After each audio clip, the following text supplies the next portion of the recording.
Boa noite. Eu acho que o som tá bom, né? Tá confortável.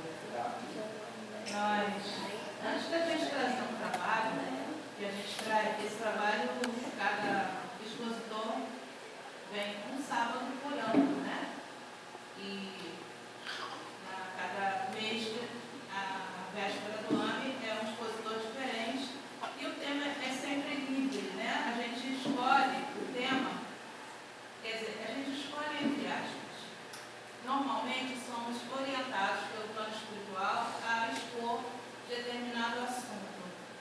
Como o Iresê acabou de falar, a gente tem ouvido falar muito em autismo ultimamente, né? De uns anos para cá tem aumentado, as pesquisas mostram isso. Então, talvez tenha sido por isso que nos foi orientado, incluído, falar sobre o autismo hoje. Mas, claro, nós vamos falar um pouco de cada coisa, porque nós precisamos trazer a luz da doutrina espírita para esclarecer o melhor possível sobre o autismo, né? E a gente vai trazer hoje um pouco da história, dos primeiros pesquisadores, lá de trás, com respectivas datas, né? Nós vamos trazer os sintomas, nós vamos trazer os fatores, para depois nós entrarmos na visão espírita, tá bom? Nós gostamos muito de estudar esse tema, não tínhamos muito conhecimento até então, até quando nos foi incluído trazer esse tema e começamos a pesquisar, ele é envolvente. Nós assistimos a diversas entrevistas no canal do YouTube com os próprios autistas.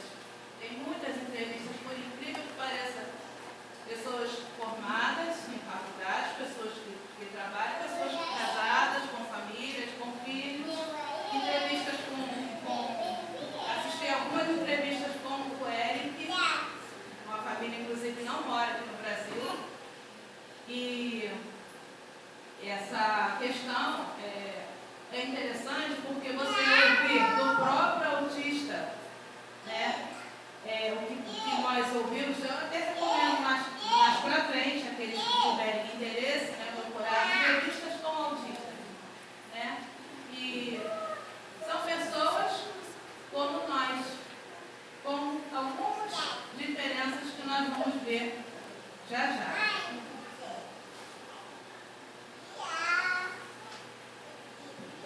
A história do autismo, ela começou com esse pesquisador, né, suíço, psiquiatra suíço, Eugene Deude.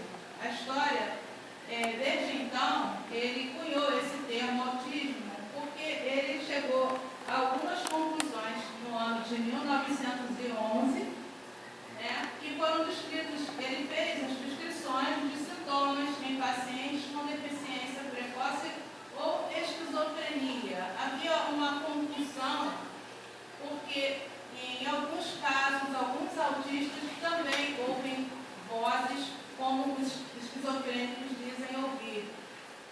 Se você vir um autista, colocar as mãos nos ouvidos, apertar e produzir um som, a minha irmã tem um aluno que faz isso, ela tem um aluno autista. De vez em quando ele para, coloca as mãos nos ouvidos e produz um som que ele, até ele ficar sem fôlego, ele vai produzindo esse som.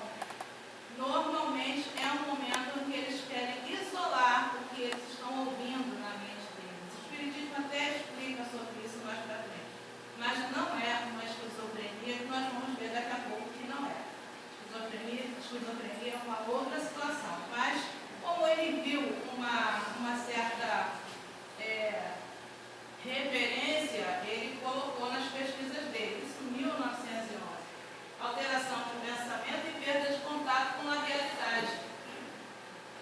Ele verificava, de acordo com os pacientes que ele estudou, né, essa ausência.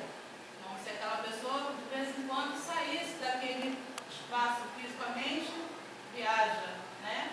Mas isso acontece com qualquer um. Então, são pesquisas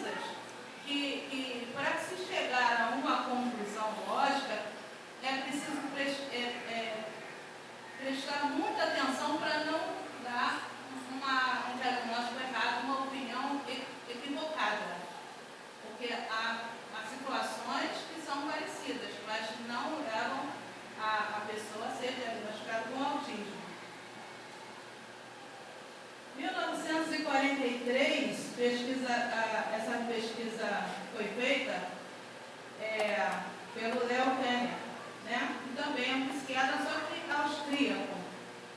Ele publicou um estudo sobre perturbações autistas de contato afetivo. Isso na Áustria, e depois nós vamos apresentar na Alemanha com outro pesquisador que o nome dele ficou famoso. Então ele chega à conclusão que é uma ausência de contato afetivo, fascinação por objetos, desejo de mesmice e falta de linguagem comunicativa. São situações que são observadas pelos psiquiatras. A questão da comunicação, né, já aparece logo cedo. Às vezes a criança até os primeiros 2 anos de vida não consegue falar, se comunica de uma outra forma, só começa a falar após os 2 anos. Isso depende muito do nível de autismo, que a gente vai falar sobre isso mais para frente. Alguns objetos eles se sentem hipnotizados, fascinados por aquele mesmo objeto e ignoram os outros. Cores, a questão da mesmice é sempre aquela mesma coisa todos os dias. Eles gostam de uma rotina. Não se deve experimentar mudar a rotina de um autista, porque isso não ajuda ele. Vamos lá. Nesse mesmo ano de 1943, nós falamos de um pesquisador na Áustria, aí vem o Hans Asperger, que foi esse nome ficou mais conhecido, né? Ele foi um pediatra alemão, desenvolveu um trabalho sobre psicopatia autista na infância, se aprofundou bastante analisando a quadro de crianças de inteligência normal. O autista é muito inteligente, ele é inteligente naturalmente, desenvolve inclusive uma inteligência extraordinária para determinada coisa. Eles se tornam verdadeiros físicos ou matemáticos, têm esse conhecimento aí de situações como esse aluno da minha irmã, por exemplo, deve ser engraçado que eu vou falar para vocês. Ele sabe mais matemática do que ela. Ela fala isso. O raciocínio dele para matemática é incrível, é acelerado.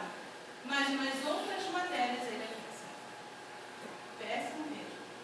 Eu conversei com a minha irmã justamente porque eu perguntei a ela, você tem algum aluno ativo? Claro que eu tenho, todo mundo tem, foi o que ela respondeu. Impressionante.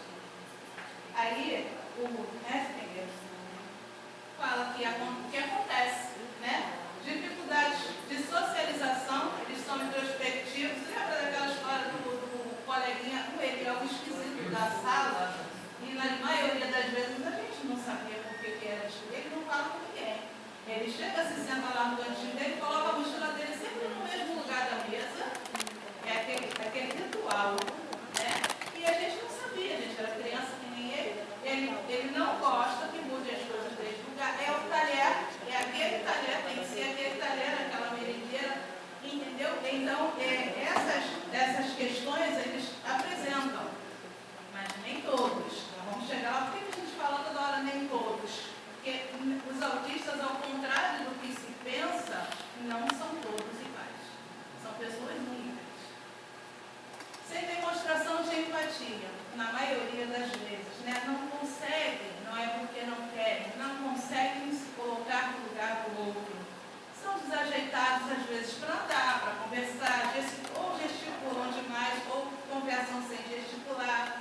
A fala desarticulada ou excessivamente normal. Tem uns que falam pra caramba. Esse que eu assisti a entrevista dele, do Eric, ele fala muito bom. Mas o pai faz a entrevista com ele, o pai é psiquiatra, se aprofundou sobre as questões do autismo por causa do filho, o pai e a mãe faz um vídeo e ele pergunta. E ele não consegue olhar nos olhos do pai dele. É o tempo todo sentado na mesa, fazendo alguns movimentos repetitivos com as mãos.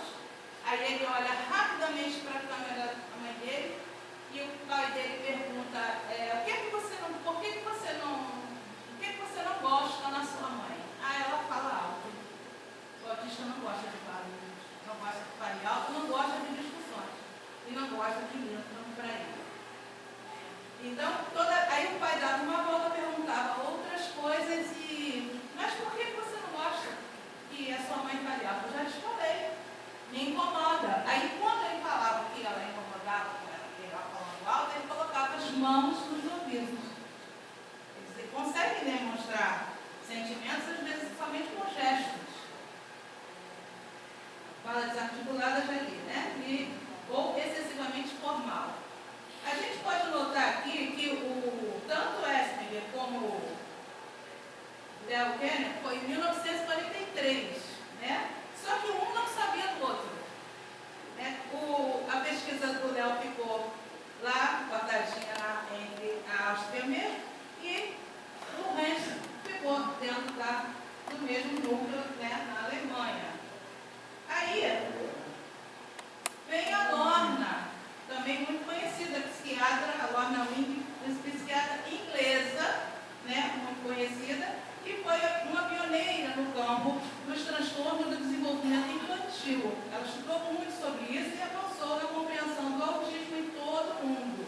Introduziu o termo síndrome de Asperger, porque ela teve acesso aos documentos, às pesquisas de Asperger e deu esse nome.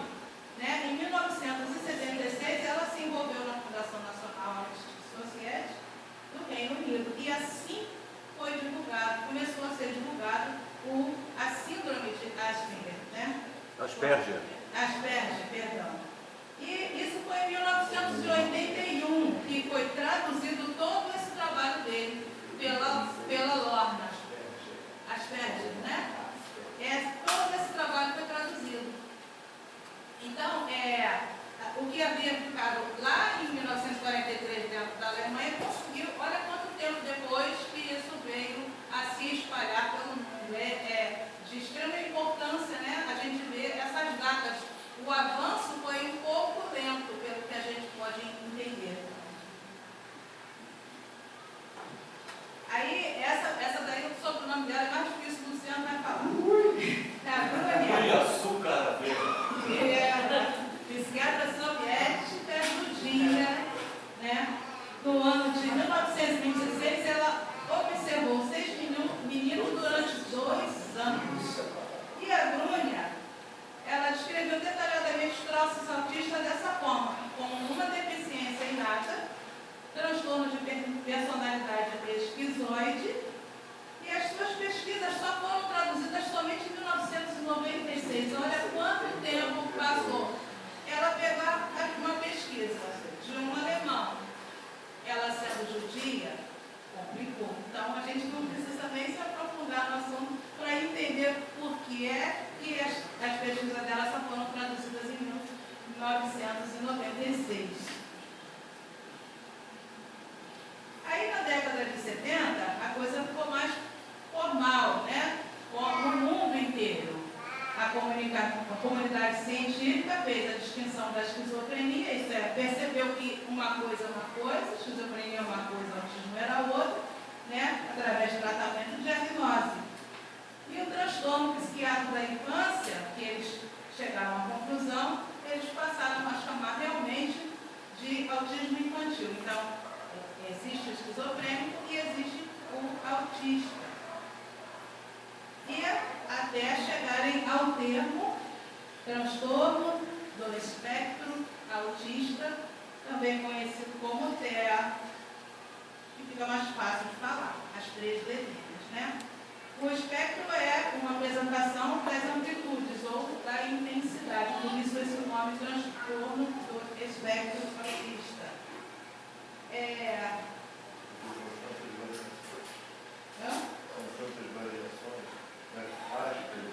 Sim.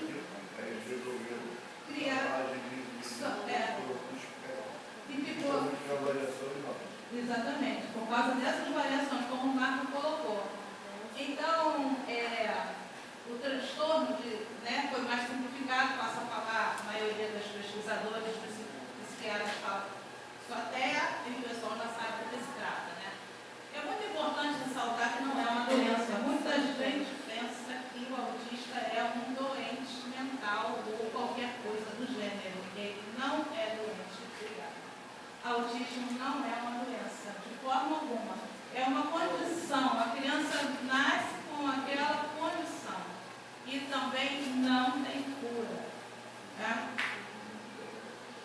Essa condição está relacionada ao desenvolvimento do cérebro, que modifica a forma como indivíduos que estão no espectro veem e compreendem o mundo e até a forma como se relacionam com as outras pessoas. Eu falei do aluno da minha irmã, eu falei com o Eric, nas entrevistas. O aluno da minha irmã, ele apresenta um trabalho, ela fez um vídeo e mostrou ele apresentando um trabalho. Na cartolina, bonitinho, parecia um professor. Ele, com detalhes, com riqueza de detalhes, mas ele ficava de costas para os alunos, aí ela falava assim, vira para eles, fala para eles. Ele não, ele ficava, ele e a cartolina. Era assim que ele apresentava o trabalho. Era ele, as gravuras, a cartolina. E aí ele se balançava, falava, não olhava nem para a professora e nem para os coleguinhas. E não se virava para eles o tempo todo de costas. Então, são situações que cada um desenvolve de acordo com o nível de autismo que eles têm. O Érico, da entrevista, né, do YouTube, normalmente, quando chega o pai dele começa a perguntar muita coisa, ele se cansa. O autista ele se cansa. Ele chega dessas perguntas, eu não quero responder mais nada. E aí ele encerra. Então, é toda uma questão de aprender a lidar com a situação do filho ou dos filhos, né, que nascem com TEA.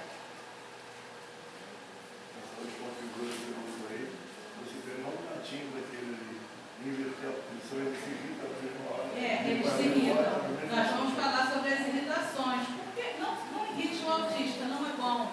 Ele está falando sobre a gravura dos patinhos, a fisionomia dele. Eles estão incrivelmente alinhadinhos, os 3 maiores atrás, os 3 menores na frente. A atenção dele fica naquilo ali, nas cores dos patinhos, na forma como eles estão ordenados. E se a mamãe ou a professora ou a tutora modificar aquilo ali, ele chegar no quartinho dele e ver que aqueles patinhos estão alterados, ele pode se alterar. E até mesmo se tornar agressivo momentaneamente. Ou eles gritam, ou eles choram, por causa de um patinho fora do lugar. Então, é aquela questão da mesmice que foi colocada no início, quando nós falamos, né? Aquele ritual, aquela rotina. A merendeira, a mochila, a colher, o caderno, aonde a cama está, a cama que ele dorme. De preferência, não se deve modificar as rotinas de um autista. Eles ficam profundamente incomodados. Diferença entre transtornos, síndromes e doenças. Por que o autismo não é uma doença? A gente entende aqui, ó. Os transtornos, de uma maneira geral, representam distúrbios médicos que envolvem alterações no funcionamento normal do corpo ou da mente, como já foi descrito dentro desse contexto de todos esses pesquisadores quando começou a história do autismo. Fica bem dentro desse parâmetro aqui, né?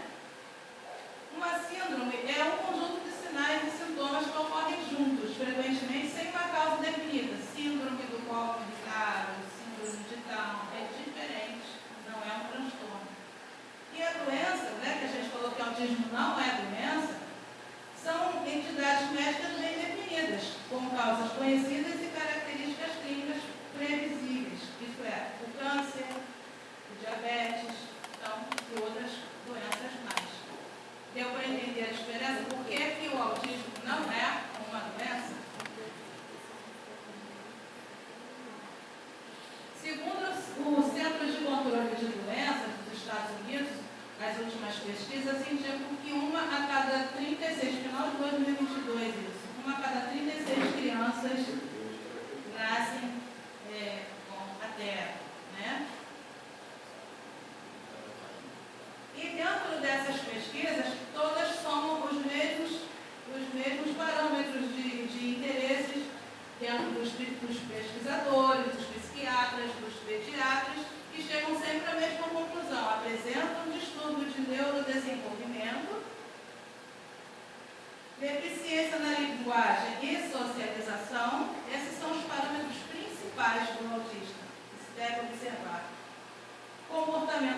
restrito e estereotipado. Né? Estereotipado quer dizer categorizado, padronizado, uniformizado. A gente lembra do garotinho com os patinhos. Né? Ou o tipo de situação do dia a dia dele, como ele gosta de se comportar, como ele gosta de se sentar, onde ele gosta de se sentar. Então, existe esse padrão dentro do autista. Ele prefere aquela cadeira, ele prefere aquela comida. Nós vamos chegar na questão da comida também, que envolve algumas dificuldades com relação aos tutores. A comida é complicada dessa. E a partir dos 10 dias, a criança já apresenta, né? O bebê já apresenta já as primeiras. Quando se consegue diagnosticar ainda dentro do ventre da mamãe, é a partir dos 10 dias de gestação. Aí a gente fala dos níveis. Antigamente, eles falavam que era o nível Asperger. Tem como vou falar. Se for a pronúncia alemã, é Asperger. Se for a pronúncia alemã. Se for a inglesa, Asperger. Estamos no Brasil, É interessante que eu assistia. Eu falei o nome desse mente alemão. Eu assistia a várias entrevistas também com psiquiatras. E cada um falava, pronunciava do seu jeito. Então, o nível 1 não era chamado de nível 1, era a síndrome de Asperger. O nível 2 era chamado de nível médio e o nível 3 era chamado de nível severo. Aí depois mudou, né, para ficar uma coisa mais legalzinha. Rosana, desculpa, começado a um registro sobre isso, uma data definida que começou a registrar. Registrar? O autismo, meu filho começou uma data definida, a partir de hoje definiu essa data, ou não, as crianças começaram a vir mais criança com o síndrome de autismo. Você me entendeu? A nossa primeira data foi 1911. Sim. De acordo com as nossas pesquisas, 1911 daí para cá, eles pesquisaram crianças, foram chegando às suas conclusões, né? Denominaram como autismo, fizeram outras comparações com a esquizofrenia, como foi falado, e aí eles chegaram a essa conclusão desde 1911, só que foi se espalhando. Antes ficava restrito somente nos locais onde estava sendo pesquisado. Agora, a nível mundial, onde ficou bem a ênfase mesmo da questão, podemos colocar que em 1970, na década de 70, é que a coisa virou assim. Que foi com essa última doutora, 1996, que é ela que divulgou mais, né? Mas em 1970 já se começou a pesquisar a quantidade de crianças que nasciam assim, mais nos Estados Unidos principalmente, né? Então o nível 1 passou a ser nível 1, que necessita de apoio como todos os outros níveis. É o mais leve, né? É o chamado autismo leve. A pessoa leva uma vida normal, ela estuda, ela faz faculdade. Eu assisti uma entrevista também de um rapaz que, na época que ele estava fazendo faculdade, ele tinha essa mesma coisa com relação às outras matérias. Uma, ele era perfeito, e as outras ele tinha dificuldade. Mas as provas, quando ele ia fazer as provas tinham um tempo determinado. Vamos supor, você tem 2 horas, a turma tem 2 horas para fazer essa prova. Depois de 2 horas acabou o tempo. Isso não podia se aplicar a ele. Ele fazia a prova dele separado. Até mesmo os próprios médicos aconselhavam, porque ele não conseguia, quando ele sabia que aquilo ali estava sendo cronometrado, ele não conseguia fazer uma linha. Porque na cabeça dele, aquele tempo ia acabar e ele não ia conseguir fazer a prova. Então, existe essa questão das inclusões, das considerações. Então, ele fazia a provinha dele separado no tempo dele. Então, só para ele saber que ele não ia ter aquele tempo que os coleguinhas tinham, ele fazia a prova dele tranquilamente. E concluiu, né, a sua faculdade. Então, são muitos detalhes, muitas nuances que variam de pessoa para pessoa. Tem gente que só reconhece o autismo, só descobre que tem autismo depois de adulto. É isso que eu ia falar. Já ouvi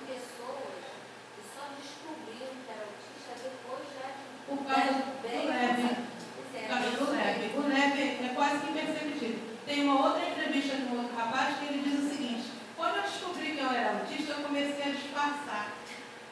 Ele fala, eu sabia das minhas mesmices e eu procurava disfarçar. E ninguém notava que eu era autista. E teve uma outra moça que ela passou por 2 casamentos infelizes. Ela percebeu que o problema era com ela, descobriu que era autista, né? Começou a fazer os tratamentos, que a gente vai falar sobre o tratamento daqui a pouco, e aí então no terceiro casamento o companheiro também se aprofundou na questão e aprenderam a viver juntos e hoje vivem bem, vivem felizes. Então, possui características de deficiência na comunicação social com prejuízos notáveis, quer dizer, dá para notar. Alguns um pouquinho menos ou quase não se nota, como a Elvira falou, e acaba se descobrindo lá na fase adulta. O nível 2 necessita de apoio substancial, todos necessitam, todos os níveis, só que com uma pequena diferença. Esse já é um apoio substancial, possui características de deficiência grave na habilidade de comunicação social. Esses são os que mais ficam em silêncio, mais quietinhos, não gostam de muita gente, eles preferem o cantinho deles, não gostam de multidão, de conversar com as pessoas, é um nível mais delicado. E com limitação reduzida nas interações sociais, geralmente demoram mais a falar, né? A criança que já, quando vai falar já está passando dos 2 anos e às vezes não consegue falar muito bem, não consegue se expressar. O autista, ele às vezes para ficar pensando qual a palavra que ele tem que falar. Ele sabe que ele tem que responder, pronunciar uma frase completa, mas no meio daquela frase tem uma palavra que ele não consegue encaixar. As entrevistas do Ed, o pai fazia uma pergunta, ele pensava e ficava em silêncio, e não conseguia responder. Era um momento que ele não sabia a palavra certa que ele ia colocar naquela resposta. Não tente responder pelo autista. Não tente pensar por ele não gosta disso. E se ele não estiver conseguindo desatarrachar a tampa de um pote, não tome o pote da mão dele e desatarrache.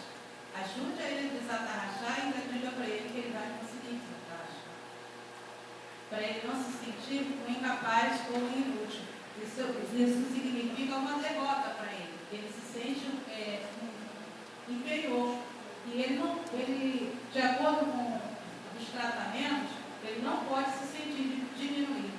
Ele tem que se sentir igual a toda a família, todas aquelas pessoas que convivem com ele. Olha, os professores têm um trabalho com esses alunos assim.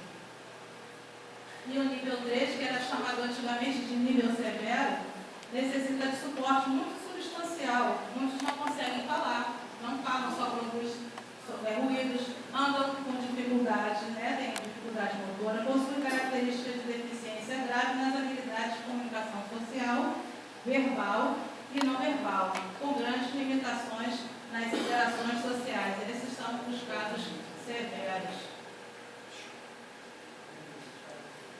Para cada 5 crianças diagnosticadas com autismo, 4 são meninas. Também é uma pesquisa que a gente pegou agora recente. Aí a ciência não explica, gente, não adianta perguntar porque eles não sabem.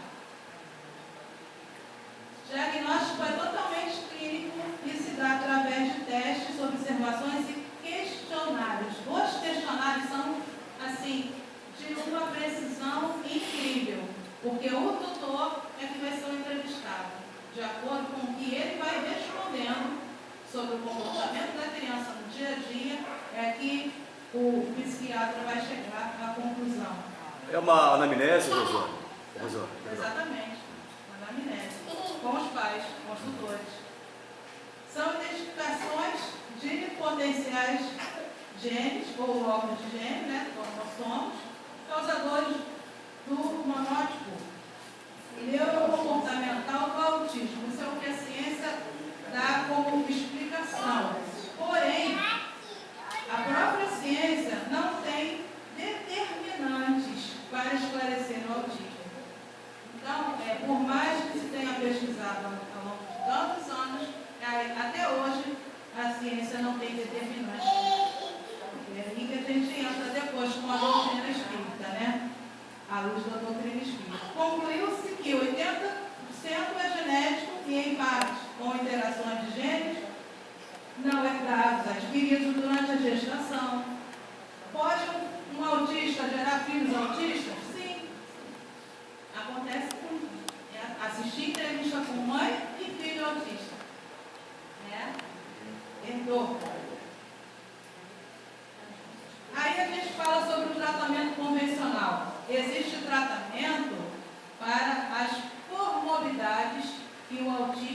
apresenta. O autismo não tem cura, então não tem remédio para o autista. O autista vai tomar, o hipertenso tem uma doença chamada hipertensão, ele vai tomar remédio para controlar a pressão dele. Não tem remédio para controlar, para curar, né? O tratamento que eles recebem é de acordo com suas comorbidades, e a maioria apresenta. Não todas que a gente vai mostrar, mas uma parte delas. Por quê? Quando eu falei que o autista não é igual, nunca um autista é igual ao outro, ele diz, meu filho é especial, meu filho tem uma doença chamada autismo, isso é um erro. Não, meu filho é igual ao dela, tem a mesma, não é. Cada um tem a sua, uns têm um foco para outra coisa, outros para outra inteligência. A gente sabe muito bem que os grandes inventores aí da história, quem nos garante que não eram de alguma forma autistas? Todo mundo fala isso, que casamentos um desastre. Desastre. A escola um desastre. Isso. Eu ia falar justamente disso. É citado sobre Einstein.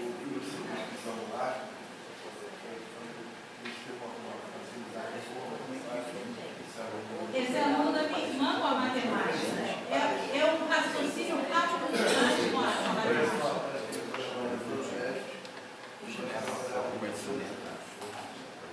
Ele sabe que os postes tinha da casa dele até o trabalho. E todos os dias ele chegava lá dizendo quantos fuscas ele viu, quantos cachorros, quantos navios, quantos lá. E a cor. Ele ia no ônibus, ele contando todos os carros, e chegava lá e tinha esse cara. E uma coisa, a memória. Por que você não deve mentir para um autista? Porque ele tem uma memória excelente. Ele não esquece da mentira que você contou para ele. E aí ele perde a confiança em você. Invariavelmente, tudo que você disser para ele depois, ele vai achar que é mentira. Tratamento varia de acordo com as necessidades e prioridades, né? Como nós falamos, cada pessoa é única, cada autista é único. As práticas devem ser baseadas em evidências, como nós colocamos nas entrevistas que são feitas, nos questionários, na anamnese, com os pais, né, os tutores, para se chegar a essa conclusão. E são 28 tipos de intervenções de serventia científica comprovada através de estratégias educacionais e comportamentais para que se chegue à conclusão de que a pessoa tem autismo. Quer dizer, é muita coisa para pesquisar, para ter essa certeza. Né? É uma coisa séria, não é isso? São muitas dificuldades, muitas, tanto para o próprio autista, como para os tutores e para os professores também, como eu falei, né? Como eu disse também, não tem medicação para o autismo, tem medicação para o controle das comorbidades que eles apresentam. E são muitas.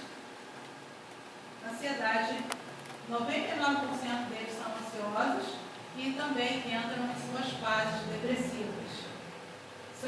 Alguns são hiperativos, o aluno da minha irmã é super hiperativo, né? E a desatenção acontece involuntariamente. Quando você pensa que ele está prestando atenção no que você está ensinando ou fazendo qualquer coisa, ele está lá no outro mundo, naquele mundinho que ele se recolhe para ele de vez em quando. Agressivos, como foi colocado aqui, alguém falou, né? Tira o patinho da situação que estava, ele vai gritar, ou se ele não estiver gostando do comportamento dos coleguinhas, ele vai ficar agressivo, pode ser agressão com ele mesmo, ou até mesmo com quem estiver perto, então todo cuidado é pouco, não são todos. Comportamentos desafiadores, também não são todos, desafiam os pais às vezes. Automutilação também, não são todos, e epilepsia também. Então, se ele estiver apresentando comorbidades como essas aí, ou algumas delas, 2 delas, aí o psiquiatra entra com uma medicação de controle. Ele não pode deixar o autista, a criança, o adulto, por exemplo, se automutilar ou viver sempre numa fase depressiva, mergulhado naquelas situações de tristeza ou de choro. Eles choram, quando sentem, né, no grau deles, de acordo com aquele momento deles, porque eles têm o momento deles. E normalmente quem está observando não consegue entender por que ele entrou naquele momento, né? Posso te dar um exemplo? Pode? Esse curso que eu estou fazendo agora tem um menino que é autista. Ele é muito interessante. Quantos anos? Ele deve estar com 17. Rapazinho, tá? Então tá parecido. Aí, durante lá uma apresentação do pessoal da médico, aí foi sorteado camisa para agradar o pessoal. Justamente ele foi sorteado. Aí todo mundo, e eu fui todo saindo chorando. É uma situação. Assim, ninguém esperava. Ele não queria ser sorteado. Porque ele não gosta de ficar dentro. Exatamente, ele não queria ser o centro das atenções. De repente ele virou o centro das atenções e aquilo atingiu. E eles saem, eles se trancam, normalmente vão para dentro do quarto, se trancam, ficam, choram, ou tapam os ouvidos e gritam. Cada um são reações. Cada um tem uma reação diferente. E assim, são reações normalmente imprevisíveis. Vocês não esperavam que ele, no momento que ele queria gostar, né, da camisa. E outra coisa, vocês fizeram, ei, bateram palmas. Aquilo causa um certo Barulho, né? Um barulho. incomoda. Então foram várias situações, né? Esse rapaz que eu conheci, quando a gente começava a conversar com ele alguma coisa, ele se sentia incomodado, ele pensava, peço por Deus. Aí ele começou a conversar com ele, e ele foi devolvendo. Repetitivo. Aí ele falou, não, mas já que ele parava, ele trabalhava. Movimentos repetitivos, eles fazem muito. Transtorno do processamento sensorial, né? Eles podem ter hiperreatividade ou hiporreatividade, que a gente fala, né, sobre essas questões. 90% apresenta, 90% apresenta problemas alimentares, né, como a Elise até falou. Difícil. Se ele olhar para o prato, a comida que você colocou o olho para ele olhar para o prato, ele ver a cor de um alimento, uma cor que não está agradando, já vai ser suficiente para ele não comer aquilo dali. Ele não gostou da cor daquela comida, ele não vai comer. É bem assim, né? Eles apresentam estresse oxidativo, alergia, distúrbio gastrointestinal.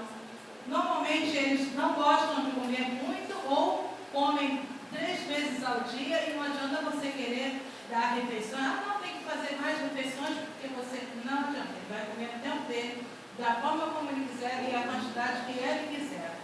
Não tente obrigar ele a comer o que ele não quer comer. Não adianta, ele vai dizer que não gosta, mesmo que ele nunca tenha experimentado, ele não sabe o gosto. Mas como é que você sabe que você não gosta se você nunca comeu? E você não gosta. Se você não provou, você não sabe o gosto. Não gosto e pronto, não vou comer. Interessante, isso acontece desde a introdução alimentar.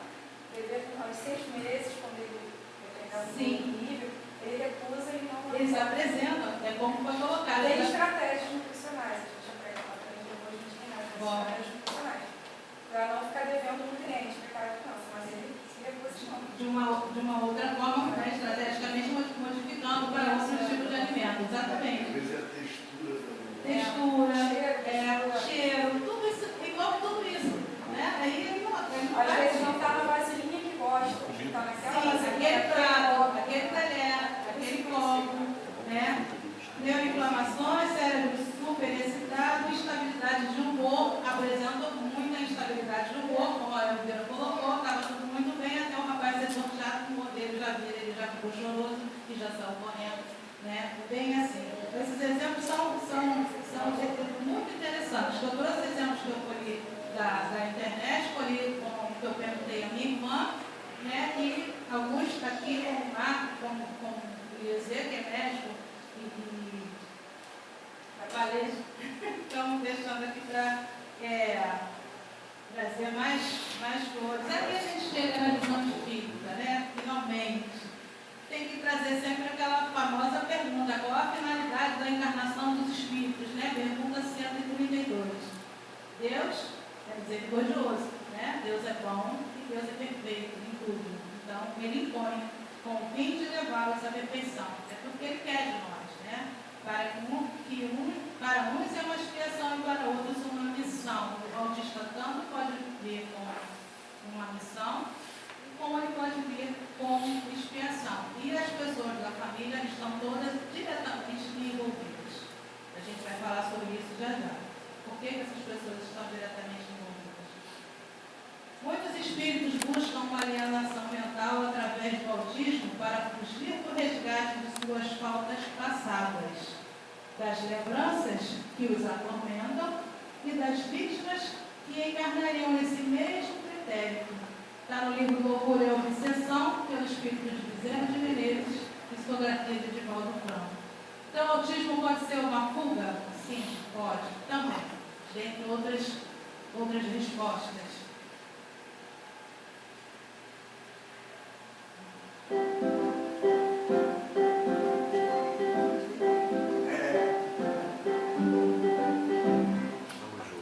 Como o Espiritismo vem a suprir o autismo e como podemos ajudar os autistas? O Espiritismo elucida que o autismo, genericamente, como os transtornos esquizofrênicos, as degenerescências nervosas, as anomalias fisiológicas, a anencefalia e outros tantos processos dessa natureza são frutos da reencarnação. Em alguns desses casos, a pessoa vem com as marcas do suicídio que praticou na existência passada. Imaginemos que eu aplico um tiro na minha cabeça. Eu destruo o corpo e perturbo o perispírito, o corpo astral. Quando eu vou reencarnar, esse perispírito, esse modelo organizador biológico, vai plasmar o cérebro deficiente. Se eu dou um tiro no coração, eu me reencarno com a problemática cardiológica. Se eu aspiro um tóxico, então eu reencarno com um problema digestivo pulmonar. De acordo com o tipo do meu suicídio, eu gero uma problemática muito grave. E os pais foram pessoas indiretamente envolvidas naquele drama. Imaginemos. Eu sou uma pessoa de pele branca e quero casar com alguém de pele negra, marrom ou amarela. Meus pais entendem, como era comum no passado. Não tendo residências morais, eu opto pelo suicídio. A decisão é minha, mas os fatores que contribuíram foram dos meus pais. Eu reencarno na mesma família, para juntos resgatarmos, eles a intolerância e eu a tolerância. No caso do autismo, falando em tese, normalmente o autista de hoje é o suicida de hoje. Ele reencarna com limitações. Quer fazer? Amar.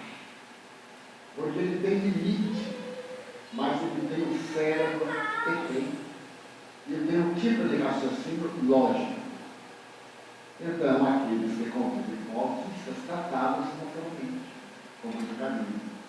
Se eles estiverem na fase agressiva, que às vezes é um autista agressivo, é necessária a medicação para acalmar os problemas. Mas se não for um tipo agressivo, for um tipo introspectivo, trabalhar para que ele saia daquele mutismo, daquele silêncio. E isso nós conseguimos com resultados expressivos.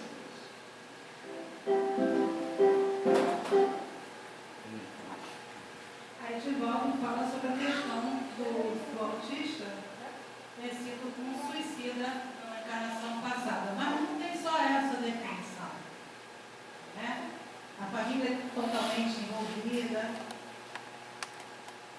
A Gênesis, no capítulo 11, item 37, fala sobre a imigração e imigração coletiva de espíritos de um mundo para o outro.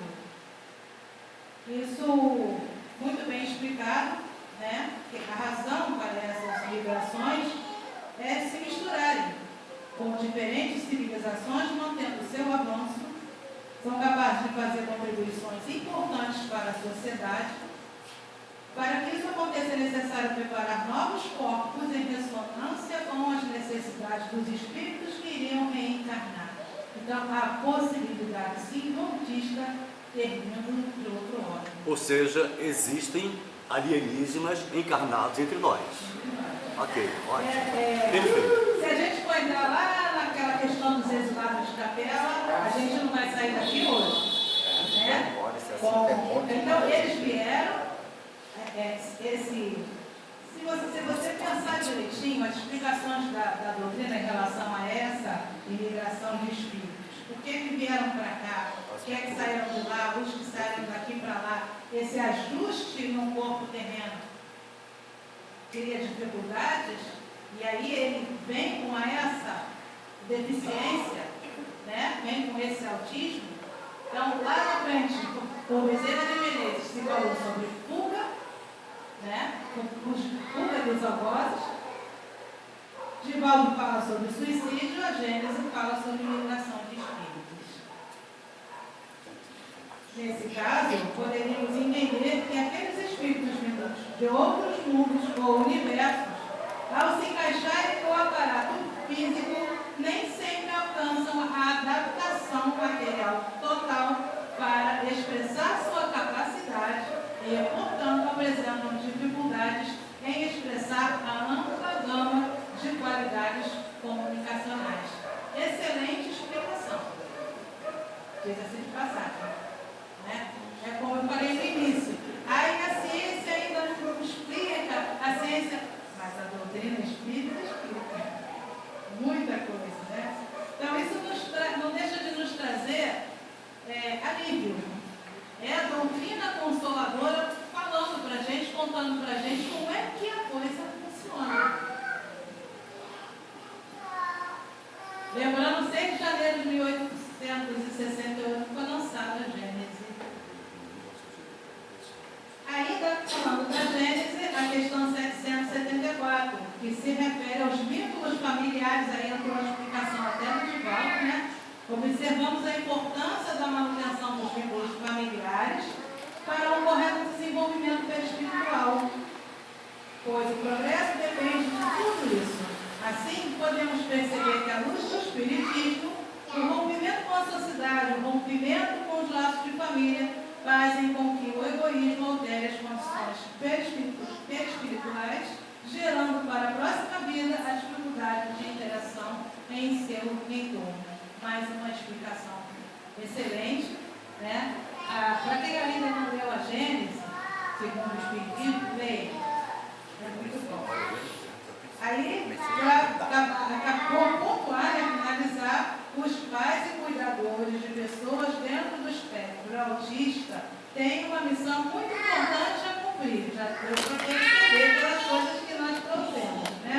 Deve-se entender primeiro que, segundo as leis da reencarnação, eles faziam parte do círculo daquele que, talvez, nesta existência esteja expiando por algum motivo.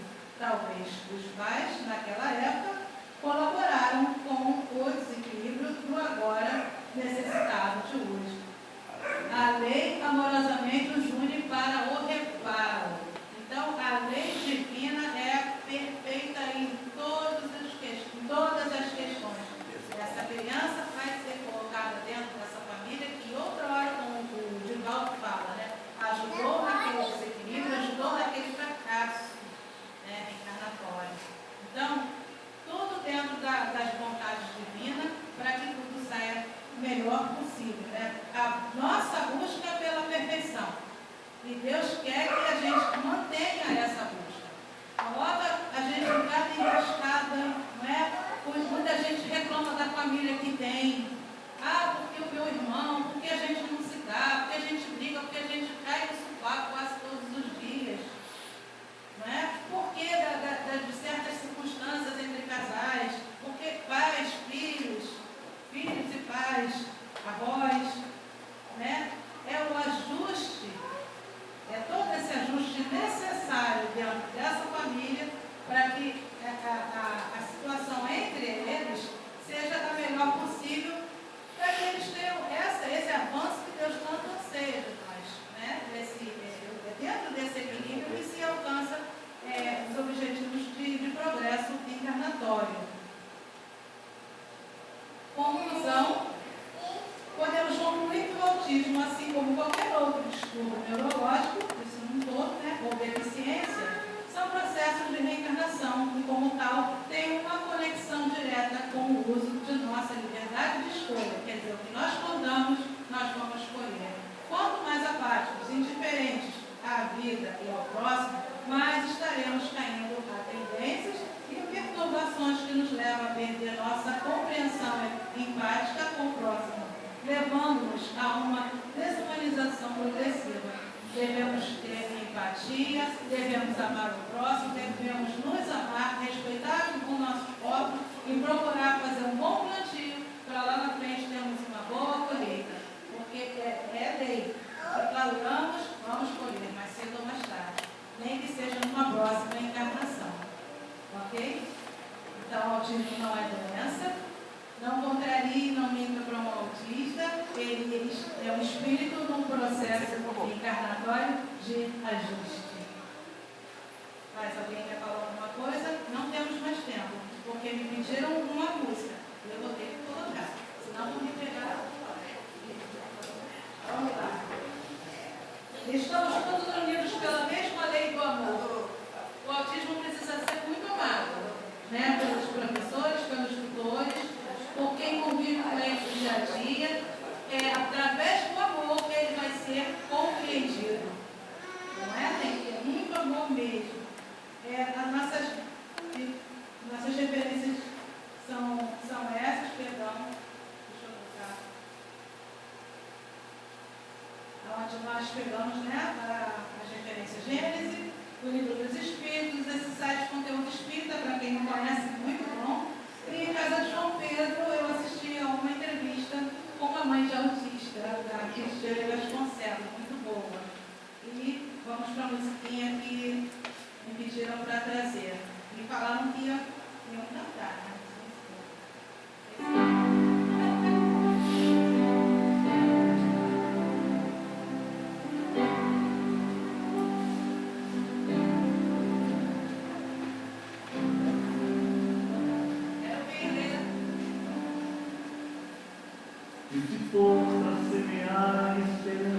Nação dos imperfeitos, todos nós somos. Não somos.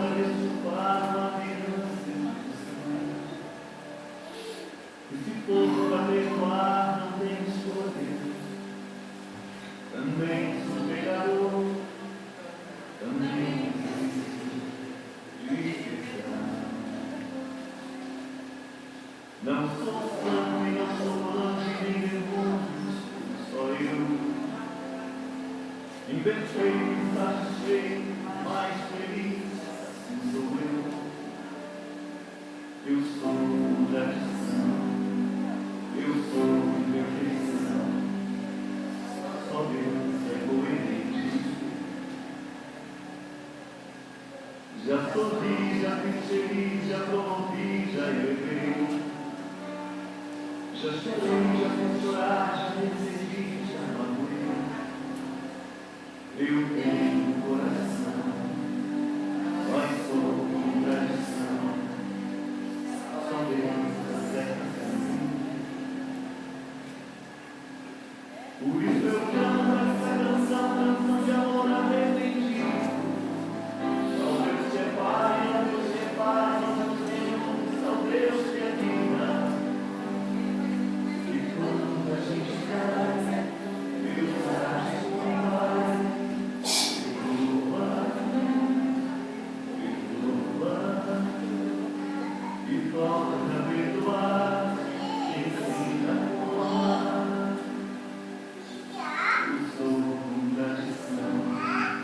Mas Deus, Ele é perfeito.